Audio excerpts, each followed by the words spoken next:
Well, hi everyone. Glad to see a full room. I am Stephanie Kraft, University of Illinois, and I teach in the College of Media. Specifically, I teach in the journalism department there. I teach things like journalism history, journalism ethics. I teach some communication theory, and I have taught some classes in what we call news literacy, which is, we'll talk a little bit more about that later. It's kind of a branch, so to speak, or like a subcategory kind of media literacy. So it's especially, a lot of people talking about news literacy these days for some obvious reasons that I'm sure we can all share and we'll share about. So what I want to talk about today is kind of where some of those news literacy, fake news, ethical issues, responsibilities of news consumers as well as journalists all kind of mesh together. So let's see if my little clicker thing works. I don't know really where I'm pointing it. Am I pointing it there?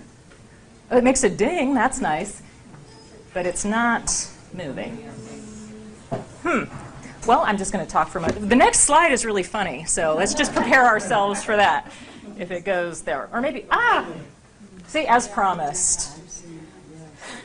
I think this probably reflects how a lot of us might feel right about now, that I really try hard to be an informed consumer, but how do I do that and yet still keep all of my hair, not pull it all out of my head?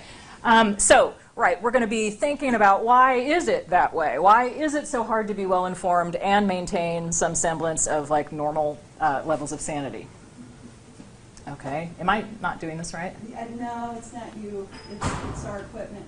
Let me know when you want me to advance. Oh, you poor thing. That's okay. Okay, it's going to be a lot of advancing. That's fine. You might need a chair. Okay. All right. So let's go past the, okay. So here are questions to ponder, specifically around fake news, right? So is fake news new? I think you're going to probably guess that the answer to that is no, but don't want to give too much away yet. How is fake news fake? And by what I mean there is, what is it about fake news that makes it seem like this its own separate category of thing? Okay, especially if it isn't new, which we'll find out in a moment. Why? This kind of refers to the title of the talk. Why is fake news so alluring? Right? Like, why do people get kind of swept up in it? Why does it seem to have kind of taken over a little bit? Whose problem is fake news, and what can we do about it? Okay, so those are sort of our guiding questions here. I think I'm going to address all of them, and if I don't, I'm going to count on you to tell me where I messed up. Okay, next one. All right, so fakery then and now. Now, it might be a little hard to see this, but that is a picture of a fairly famous fire in London in the 19th century. Okay, and there's a little snippet of a quote there from the correspondent who wrote about that fire for a newspaper in Berlin. Obviously, it's translated from the German. Those of you in the room who might speak some German can tell me, don't tell me yet, can tell me what that top line means. But let's look and see what the correspondent has said about this fire. I went to the scene today, and it's a terrible sight. One sees the burned buildings, you know, like, oh, it's so terrible, and this is an artist rendering of it. Does anybody in here speak German? You never know. Ein bisschen. What that means at the top is essentially the fake correspondent. In the 19th century, it was pretty common, actually, for especially foreign correspondents to be kind of making up their stories. Okay? So let's think about it. We're going to talk about him, the fake correspondent, more. Okay, but let's just ponder for a second what that means. This guy writes for a Berlin newspaper, is writing about a fire in London, is saying that he went there, and this is a person who never crossed the English Channel once in his life. He's never been to London, much less to cover that fire. So how did he do it? Why did he do it? Well, it's not like the fire didn't happen, so it's not fake like that. Okay, it's not like it wasn't destructive in that way. Right? But what he did was he sort of looked at all the coverage of people who had seen the fire. He picked the best parts, right? And then he embellished and created characters and created like someone who took him to the scene of the fire, sort of escorted him there. So he makes up some quotes and stuff like that. So is that story fake or not? Right? I mean, the story, the actual incident, not fake. What he reported about it, not fake. Some of the parts of it, definitely fake, right? So, but no one seemed to care in the 19th century for some reason, right? This was not an unusual practice of just this one newspaper. Okay, next one. Then we've got, go ahead. The modern day example is the guy who I'm calling the broke consultant wannabe, who created this story that some of you might remember, and again, the resolution isn't great here.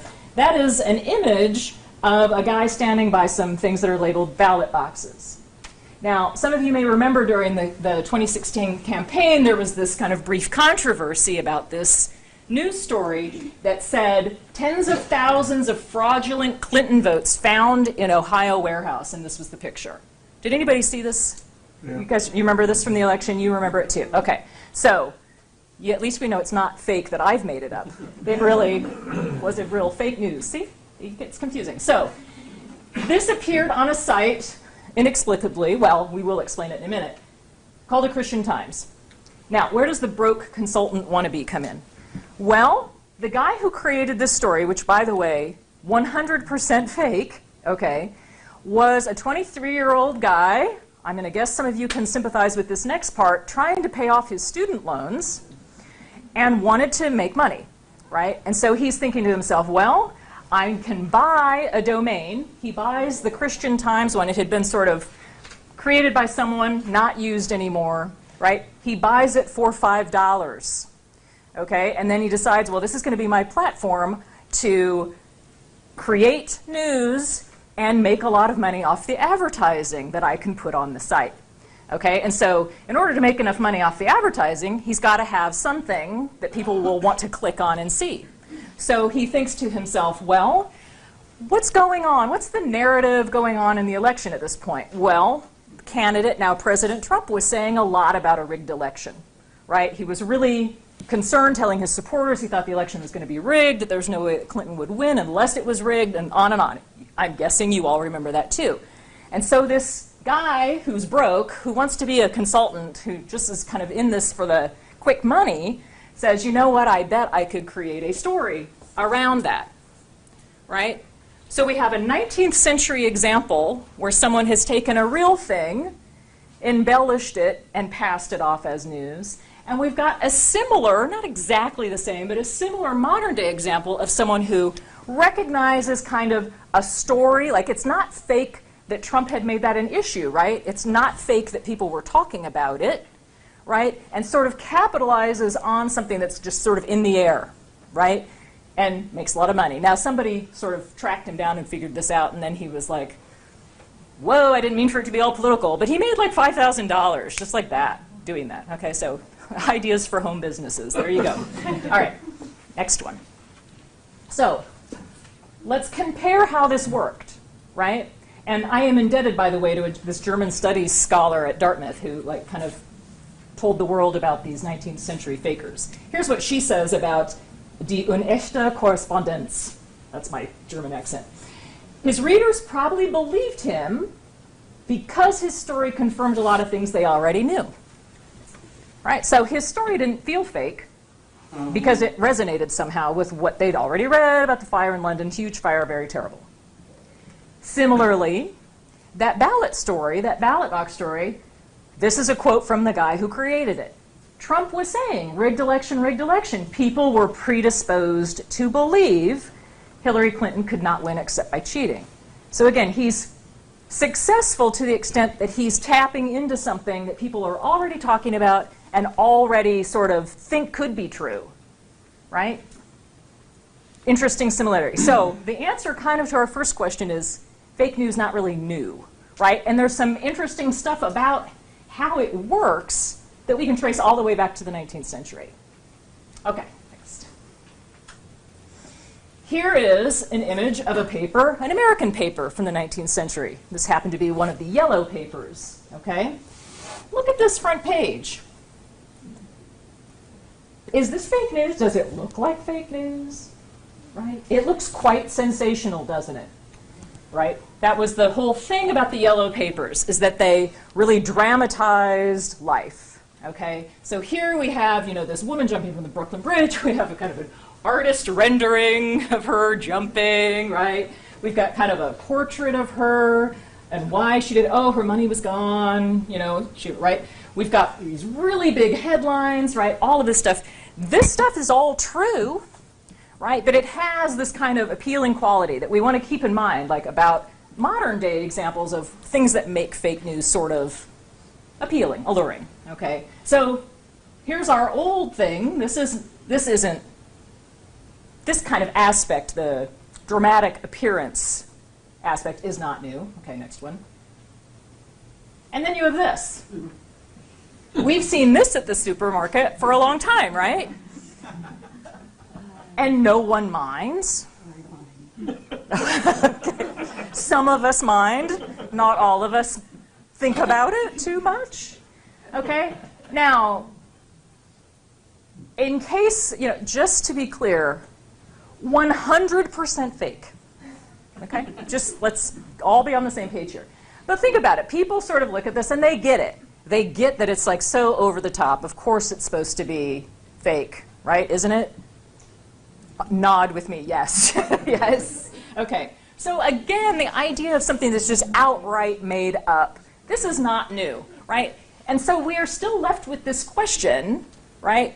What is new then about this fake news that we saw so much of during the campaign, and really even before that, but really during the campaign? What is new about it? Okay.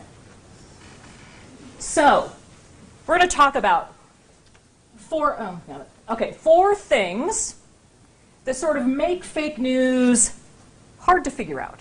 I say tricky to tackle here. Hard to figure out. Okay? And the first one, let's just pause for a moment. This seems so weird and counterintuitive, but just bear with me. I don't know why I'm holding this if it doesn't work. Okay. It's fake news. It's like I'm pretending to have autonomy. Okay. It challenges this either-or idea. It challenges the idea that something is either true or false.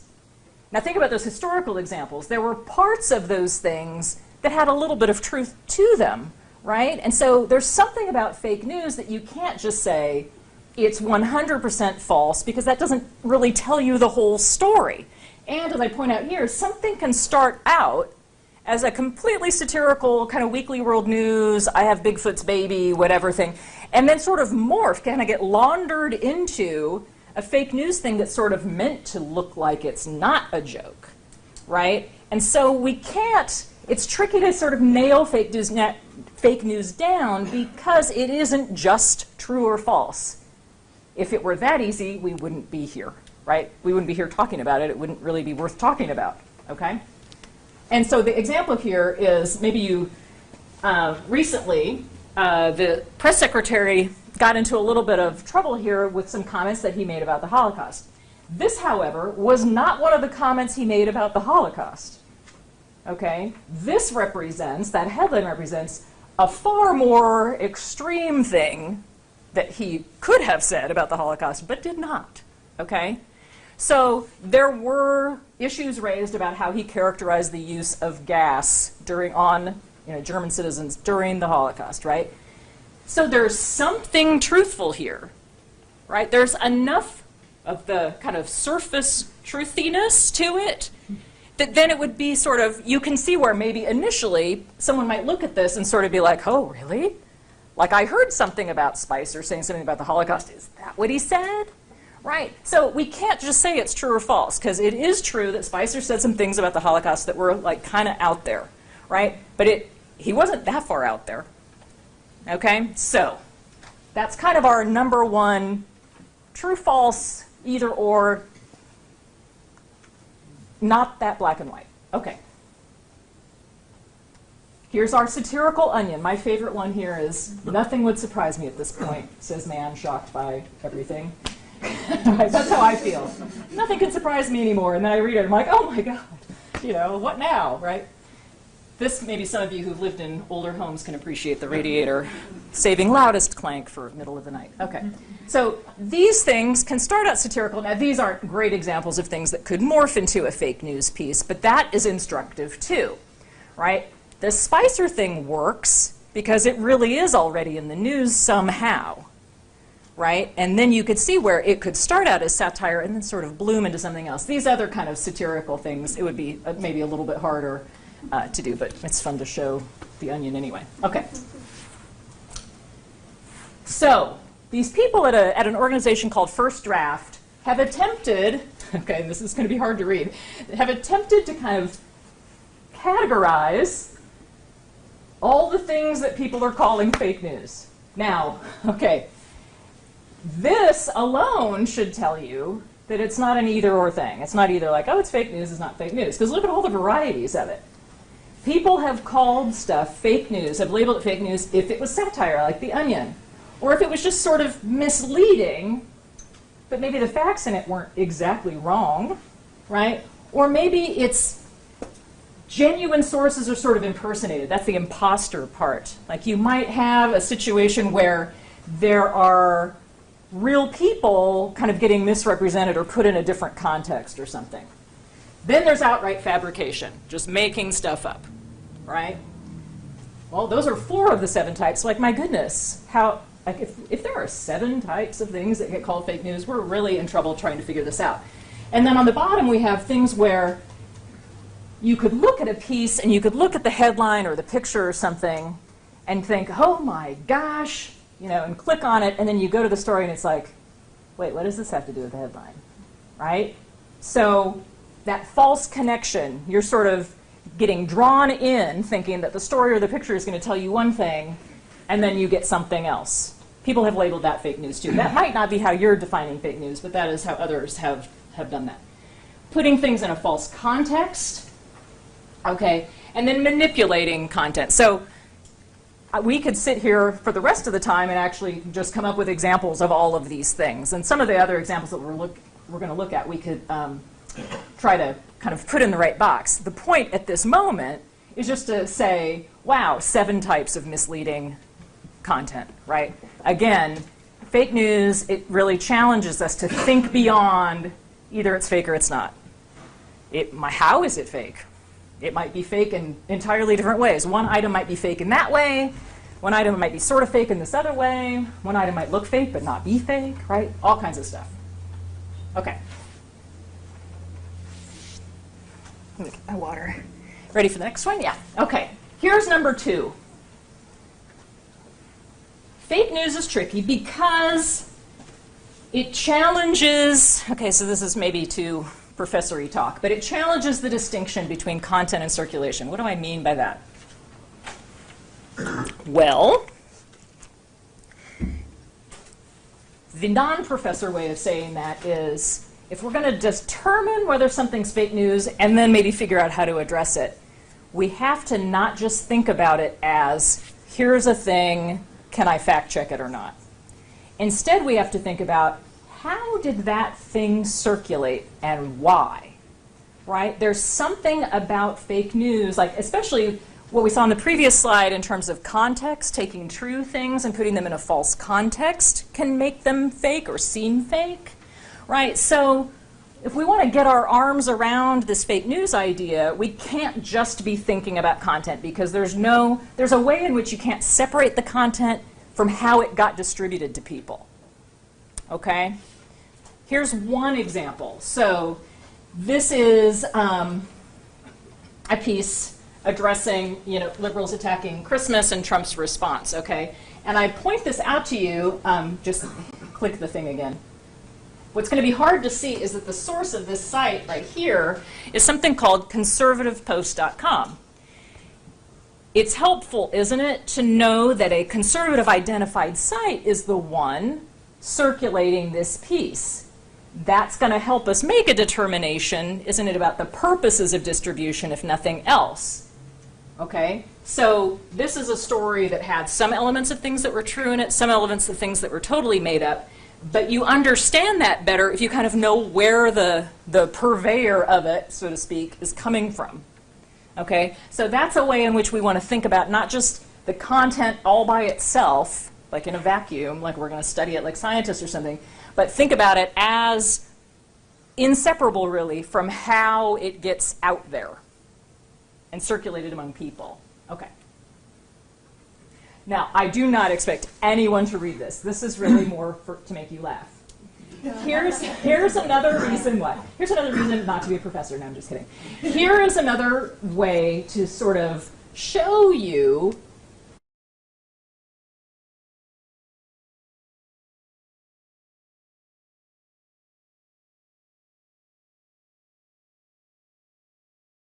evaluating, like looking at something and saying, that I believe. I think it's accurate. I think it's authentic. I believe it. It is credible. Okay, this happens to be something from the information science kind of research people, right? And this is a model for how people judge the credibility of online information. Now, this is from several years ago, so it doesn't really address social media yet. But the point, again, is just big picture here. There are things about the surface characteristics that matter in people deciding whether to believe something or not. Does the video load? I don't know about you, but like if like the video doesn't load, I'm done. I'm just gone. Like I'll click on it, I will wait 1, 2, okay, I'm gone. Right? I'm impatient. Okay, I guess. Or is it like junky looking? Can I find, like if not, I'm gone. Right? But think about it, like that has nothing really to do with the credibility of it, except that researchers have demonstrated how people actually use that as part of the way that they evaluate the credibility of something. Then you've got all the stuff related to the source of the message, whoever people perceive the source to be, right? Now this is going to be tricky when it comes to something like Facebook, right? Everybody in here on Facebook, or many of you? Who's on Facebook? A lot of you, okay. So, I don't know about you, but when someone shares something with me on Facebook, oh, that's nice. Look, they've shared that with me, right? Now, most of my Facebook friends are actually friends and not just random people. I know that some people just like kind of accumulate friends because it can be kind of interesting, but I might already be positively sort of predisposed simply because I like the person who shared it with me, right?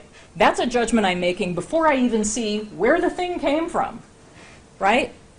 I could have a really good, nice friend who shared something completely fake with me, but my initial reaction might be to believe it because of who shared it with me. Is that person the source? Or is the site where that thing that I have to click on, is that the source? Or is there someone in the story who's the source? Like, there are so many things that could be the source of the information that I am making some sort of judgment about. It's really hard, right? And so I just love that this is like, models are meant to like simplify processes, and look at this, you know what I mean? Like, look at all the things that are going into people making up their minds about whether to believe something online or not. Things about the technology, things about the source, things about the message itself, right? All these questions about, like, am I finding out what I need to know? Like, what am I? All right, tons of stuff going on. So again, hard to kind of separate the message from the way the message is brought to you. Okay. This also tells you something about, again, the personal sort of lens, so to speak, that you might be looking through, when you're kind of looking at stuff shared on Facebook or when you're looking at news sites and so on. So this, again, was during, based on the election. And on the left are some fake news stories that you might be kind of familiar with. The top one is the kind of famous one of the famous ones from the election about Pope Francis endorsing Donald Trump, which did not happen. But look at the difference between Trump and Clinton voters and who believed that headline, at least initially, right? So we have to kind of accept the fact that, we're all, regardless of where we are in the political spectrum, right, we're all kind of looking at information, at least initially, through a particular kind of lens that's shaped by our political leanings and our education and our experiences and the mood that we're in that day and all kinds of things, okay? So you can see that the Clinton voters are sort of less likely, but that's not zero, right, is it? Right? But they're less likely than Trump voters to believe that Pope Francis endorsed Trump. Look, same thing here. Almost all, right, Trump voters thought that Donald Trump had done this great thing, picking up these stranded Marines, okay? But look,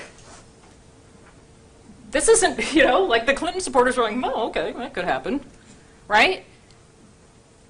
But the, you know, so there's one thing here. There's the differences, which are consistent. Then there's also the idea that even the Clinton voters, even with that lens, right, are sort of willing to kind of suspend, you know, disbelief a little bit in this political environment where, like, I have to say, from my own perspective, it really did kind of seem like anything was possible on any given day. You know, like, oh, that could be possible, sure.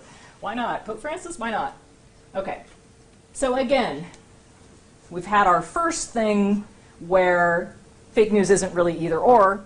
Now our second thing, which says, how did it get circulated? By whom did it get circulated? What were all the other kinds of features of it?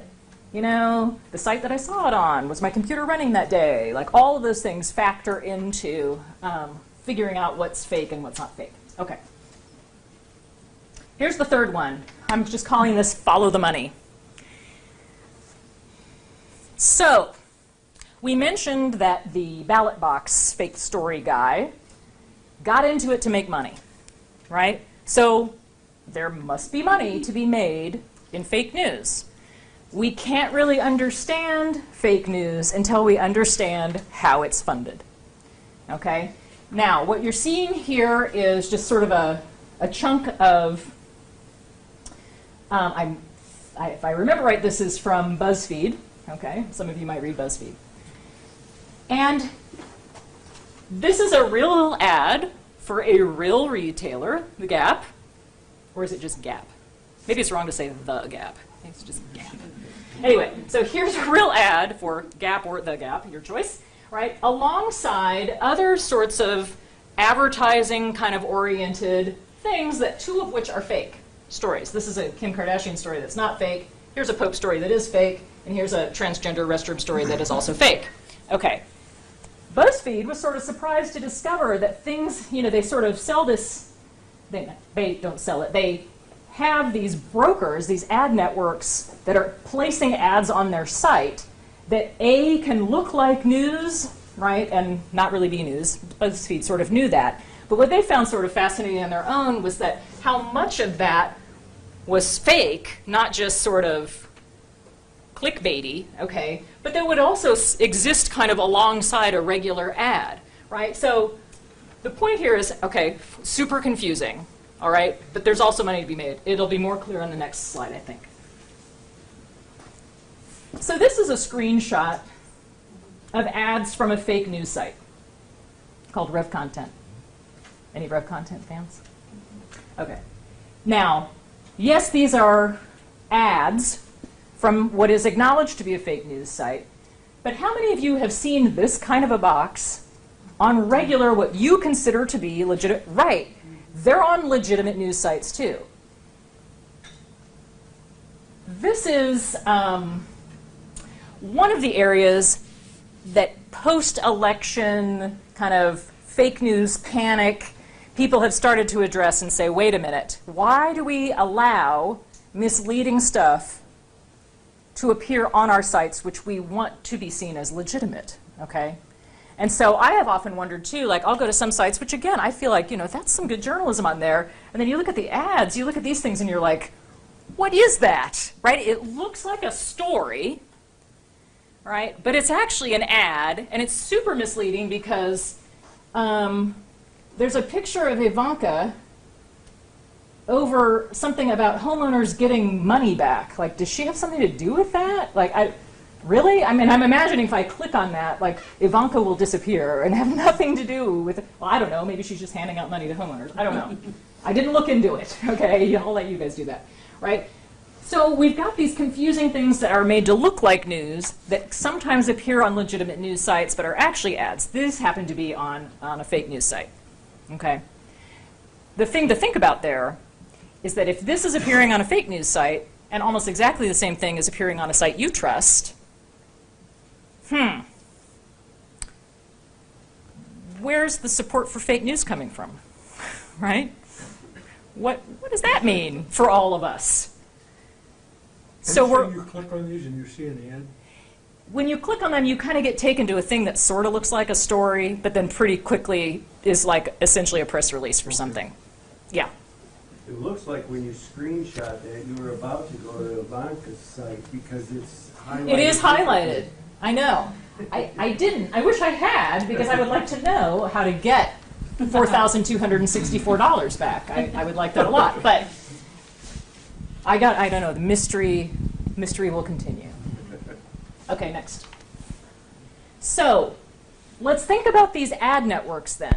What this means is that legitimate and what I will say for the moment are illegitimate news sites, they're using the same ad networks.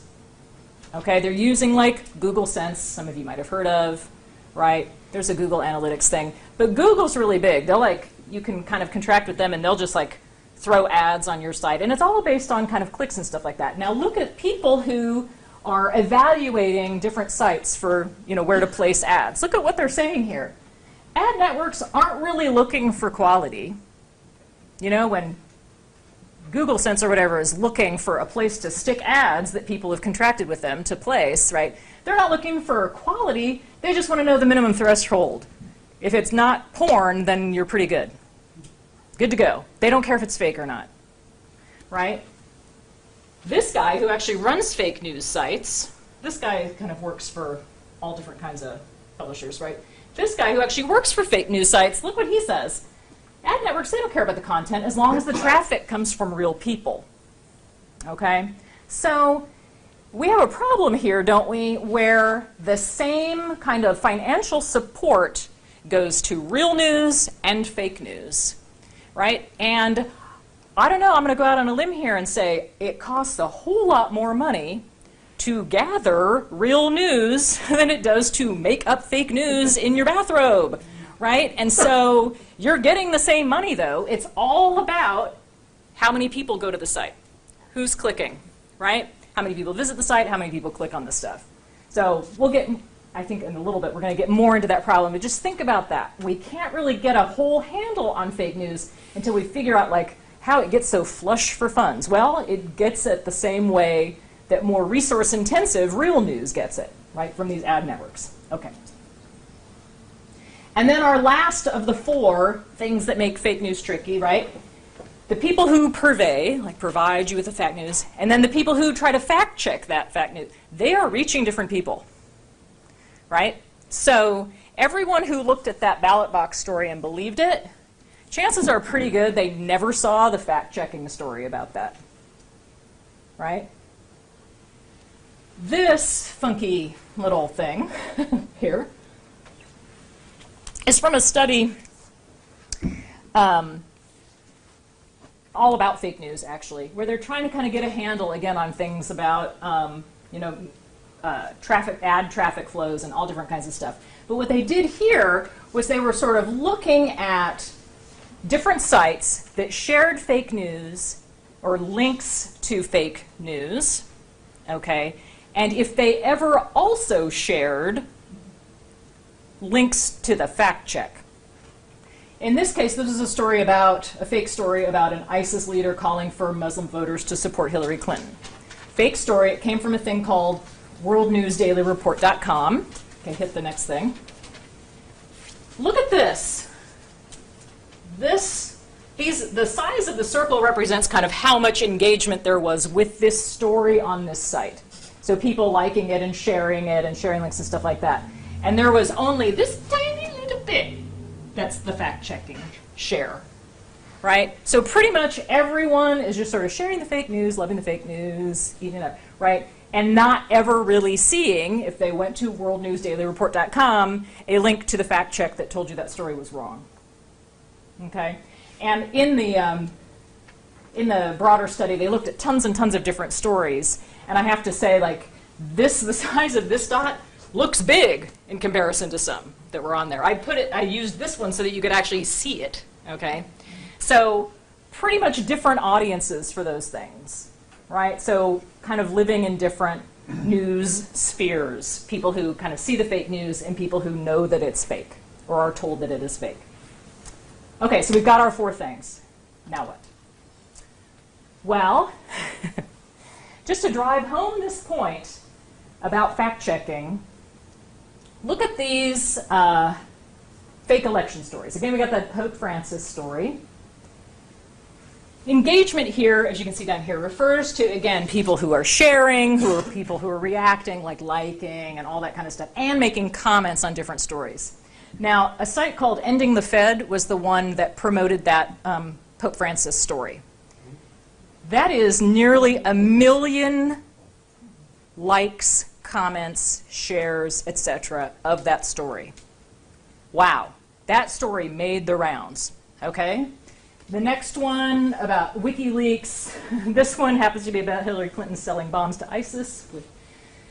I feel compelled to tell you that was fake, even though I would hope you would all know that. But look at that, 789,000 kind of pieces or parts of engagement.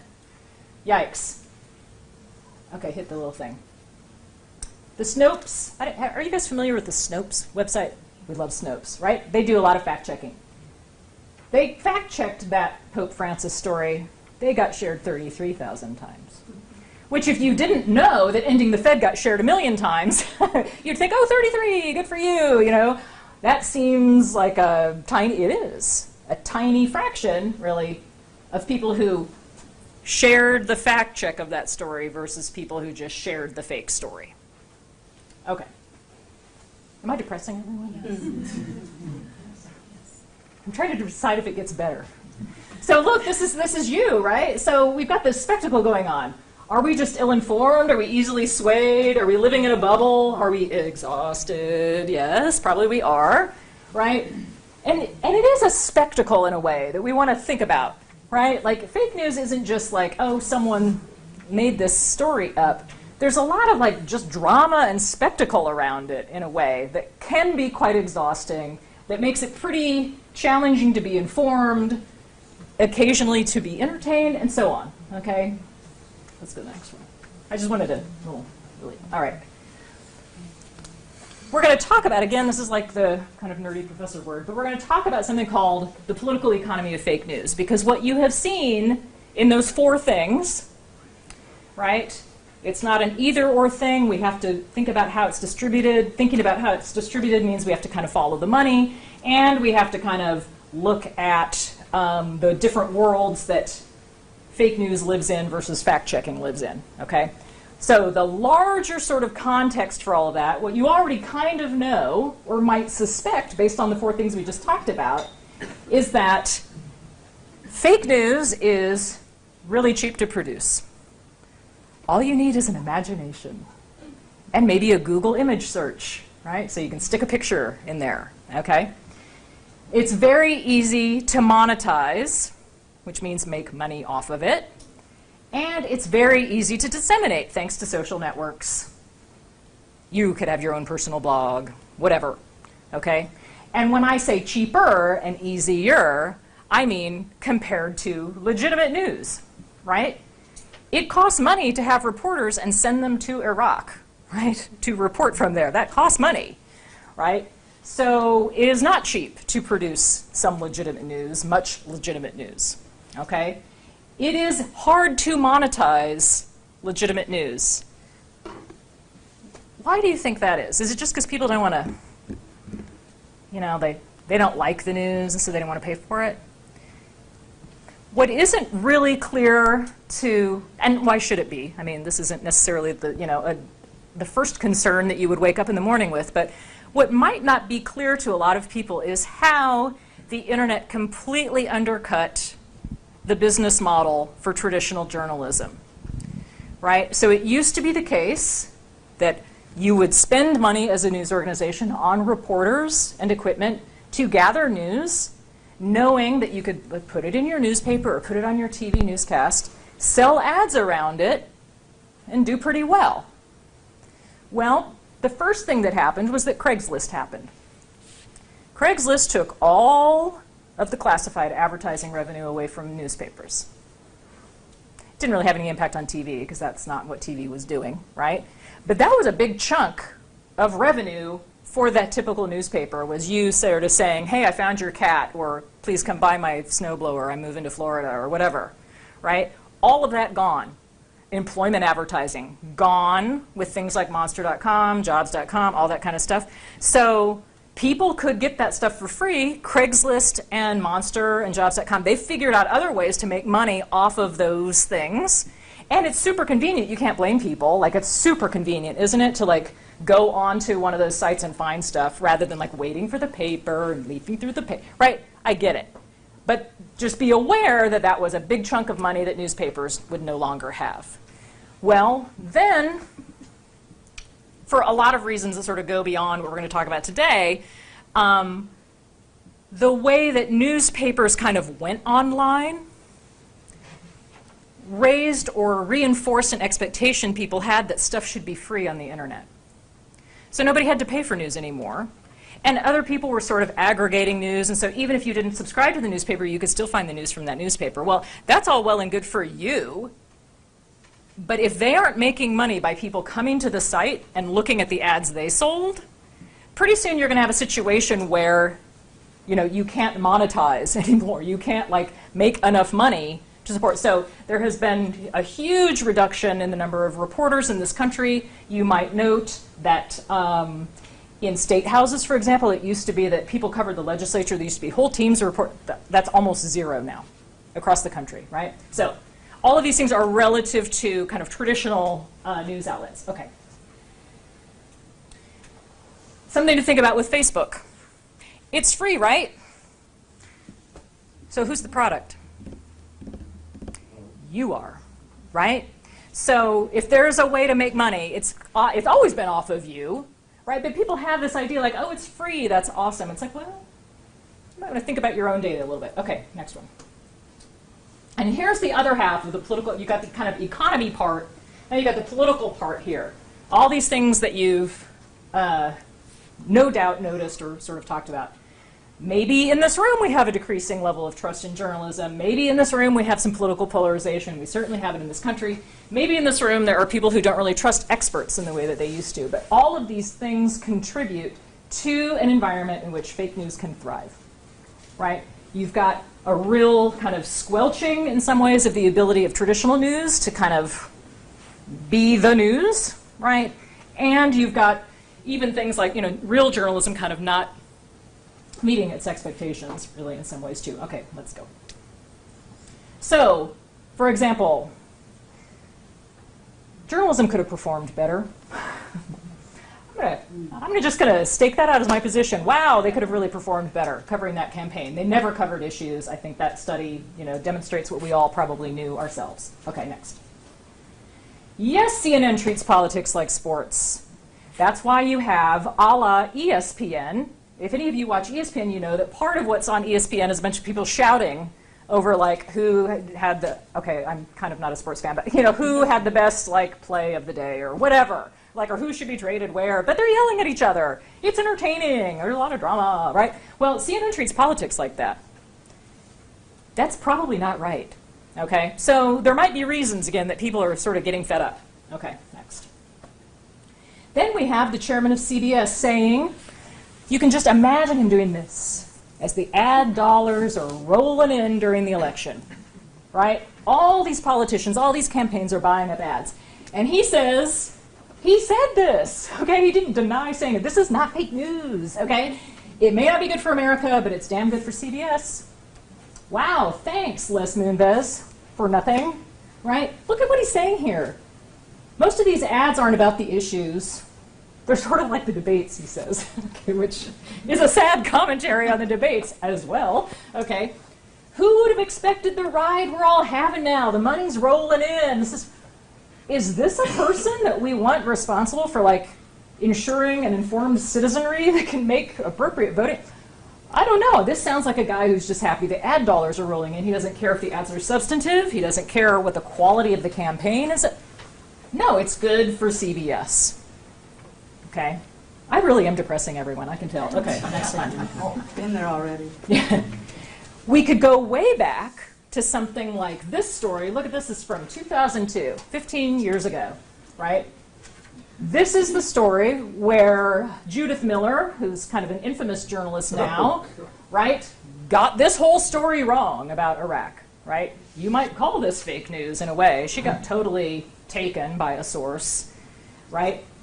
But again, this plays into this idea that like maybe there is a reason people don't necessarily just trust journalism as much as we might want them to. Okay. And in fact, this is a study from last year about trust in journalism. Look, most of the time I trust news, 1/3. Journalists individually, even less. I don't trust journalists. I trust the news, but not the journalists. I don't really understand how that works, but okay. The media is free from undue political influence. Only 21% agreed with that.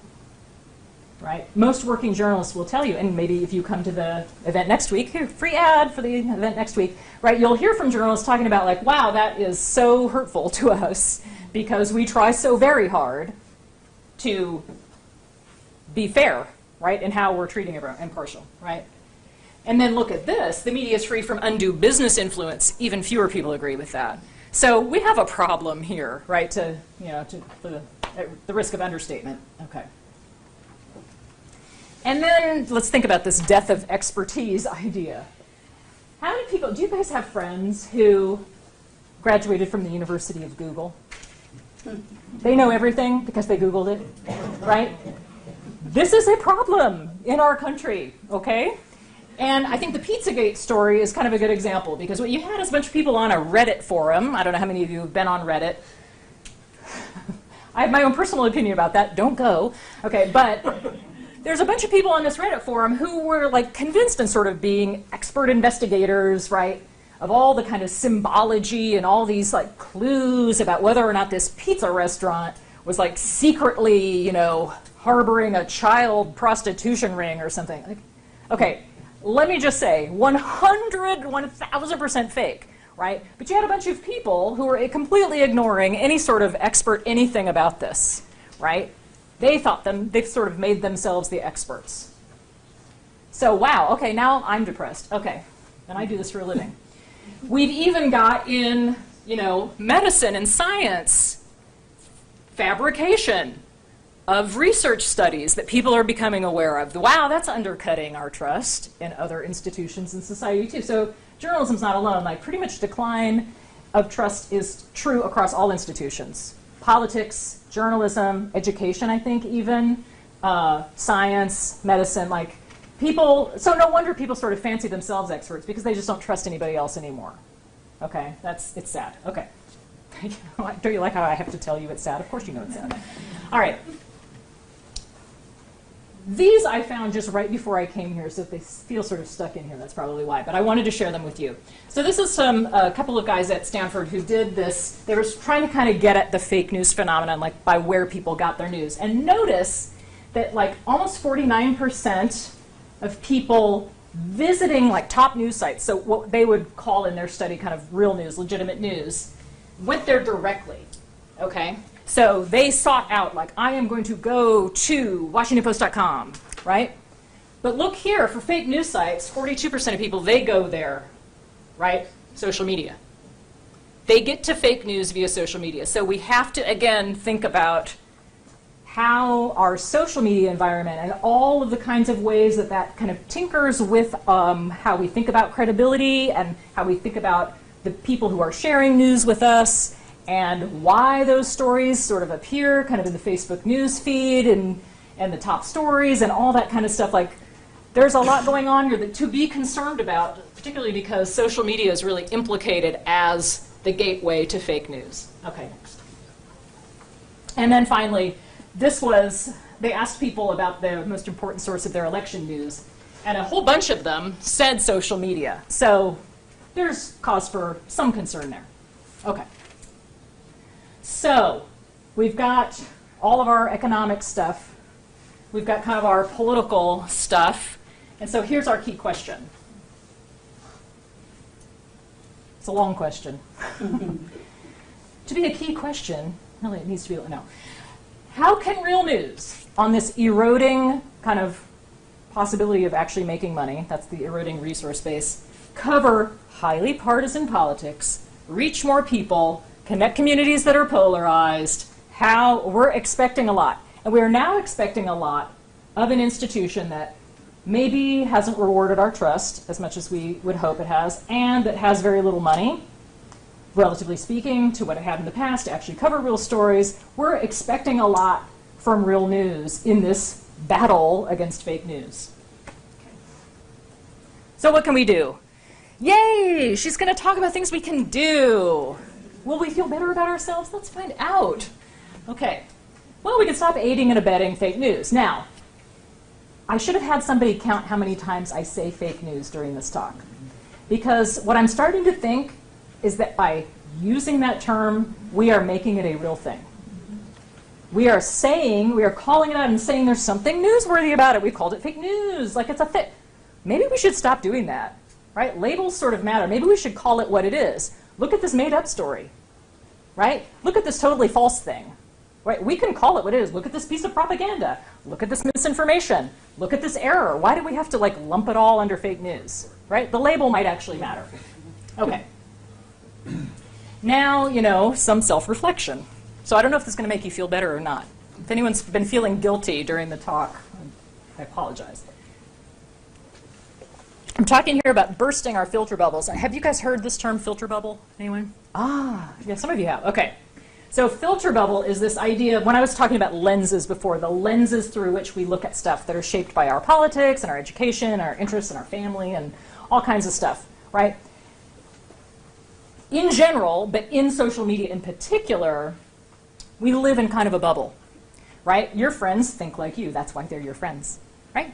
And they like you. I'm going to guess some of you have friends who don't share 100% of your views on every topic, but in general, people sort of birds of a feather flock together. That's essentially the filter bubble idea. Well, the problem is that fake news on Facebook loves that, right? Because it knows oh, hey, I've identified this person who likes to read a bunch of, OccupyDemocrats.com or whatever that site is, right? And I can kind of know in that world that all this kind of liberal fake news could circulate, right? I live in this bubble and people don't necessarily, they see all their friends sharing it, right? It starts to kind of give you this false idea about what's true and what's not, or what people know, right? So we need to get out of our own filter bubbles, right? We need to vary our sources. I'm as guilty of this as anyone. After the election, I have to say, wow, journalists kind of got a lot of stories wrong. And, that's something we can talk about with journalism. But I think it's also the case that I was not as broad as I should have been in what I was reading, right? Maybe if I had read more than just the national newspapers, right, I might have been more informed. Maybe I should have read some papers from, I don't know, Arizona or something. I can get it all online and for free, unfortunately. Subscribe to a paper, okay. But the key here in kind of bursting your filter bubble, getting outside of your comfort zone a little, is that stop and think for a second. If you're reading something that really gets you riled up, ask yourself, why am I so riled up? Well, fake news works by riling you up, right? And so you might want to just stop for a second. Am I worked up over something that is real or not? Maybe I need to go find out. Maybe I need to check some other sources. Is this the only source of this story? Is this the only person telling me about Pope Francis? And if it is, why is it a site called Ending the Fed? What does that have to do with Pope Francis endorsing Trump? Just stop and think, right? Read beyond the headlines, think before sharing. These are easy things to do, right? Okay. Maybe it's a good idea to push platforms and advertisers and stuff like that to kind of stop this stream of funding through those ad networks. This is something Google and Facebook are kind of working on. They're in a tricky position. There are ways to do it. There are ways that you kind of don't want them to do it. There's kind of a lot going on there. But I think that as citizens, you can sort of say wow, I really don't want to support a site that is funded by this crappy fake stuff. I don't want to do that. Stop doing it. Okay? Consumer power, right? And then we can start supporting quality news. I say this as a former journalist to you. We can do that with our attention, right? Even better if we do it with our dollars, okay? But at least if we go to actual legitimate sites, they're getting, you're getting counted in kind of how their advertising impressions work and all that kind of stuff. Okay. And then maybe we want to just sort of stop for a minute and not turn ourselves into experts on everything wow, I know everything about vaccines. I can't remember the last science class I took. High school? Maybe. I took physics pass fail. I don't know. I don't remember the homework. Anyway, right, so maybe we need to just sort of decide And maybe we just have to do it as baby steps. We just have to decide that we're going to believe someone until they prove to us that they're not worthy of. Maybe we just need to like kind of go out on a limb and start retrusting some sources, some experts, some acknowledged like people who study stuff and know stuff. Okay. And let's try not to panic, right? Let's not just assume that every time someone reads a fake news story, they believe it, because you've read fake news stories and have not believed them. Okay, so no panicking. And we don't know yet, like, what the effects are. Like, do they last? How long do they last? Right? Did people carry all this fake news into the voting booth with them? I don't think we can make that kind of a broad statement, right? So no need to panic. Even though we're kind of depressed now, no need to panic. Okay. And, oh, I realize I'm running out of time. Okay. You were supposed to do the, yeah. Back to this idea about news literacy that I also study.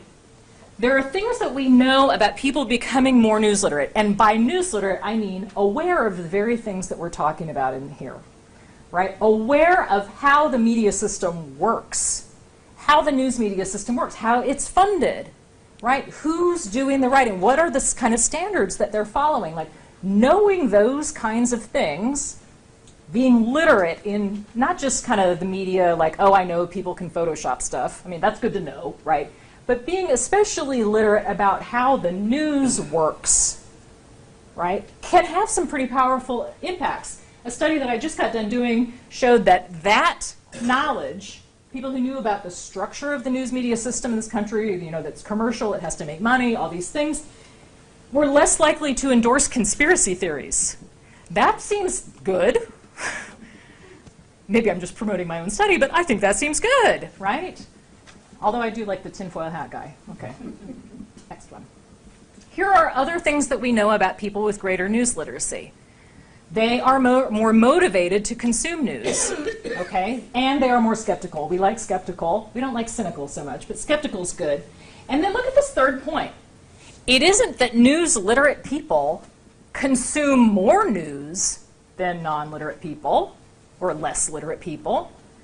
It's probably that they're making better choices, right? They are more news literate, and that drives them to better information sources. This is something that we're trying to kind of get at in a more specific way in other research. Greater news literacy means greater knowledge of current events, more political activism, but also, sadly, lower trust in politics. So there is a place where we can kind of fall off the skepticism plateau into cynicism, and that needs to be addressed in this research, too.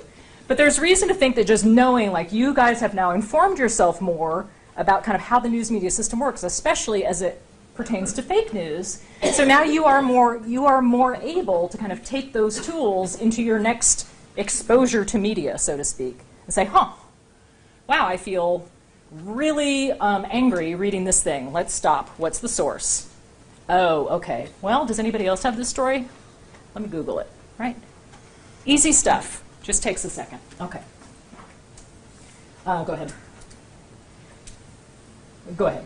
So we need both of these things for news literacy. We need both this idea about like looking at the all capital letters and the tons of exclamation points that seem to sort of mark out fake news stories sometimes. We saw some of that in some of the examples. And we also need to address that political economy stuff that we talked about. Okay. And then this, because the resolution isn't so good, this was someone's attempt to kind of map sources according to kind of legitimacy.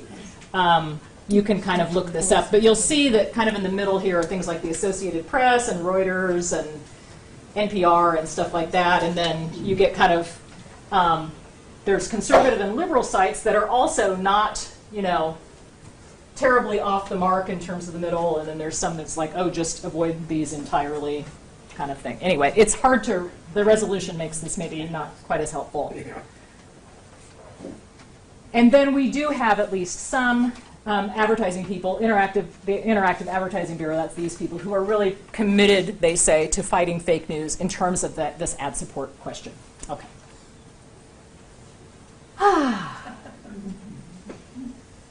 Look, it's our ecosystem.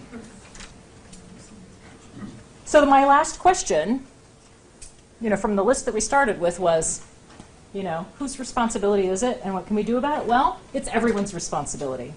And so maybe it's helpful to think about, you know, the news environment as an ecosystem. And what are we doing to pollute it? By sharing stuff that we know is crap or have not bothered to check, right? And what are we doing to improve it, right? By kind of putting some good stuff in there that the fish can feed off of, right? And the deer can do whatever the deer is doing, right? Right? Everyone's responsibility. I don't know if this made you any less depressed in your conclusion, but at least you get a pretty picture at the end, and I think that is the end. Is it not? Yes, it is.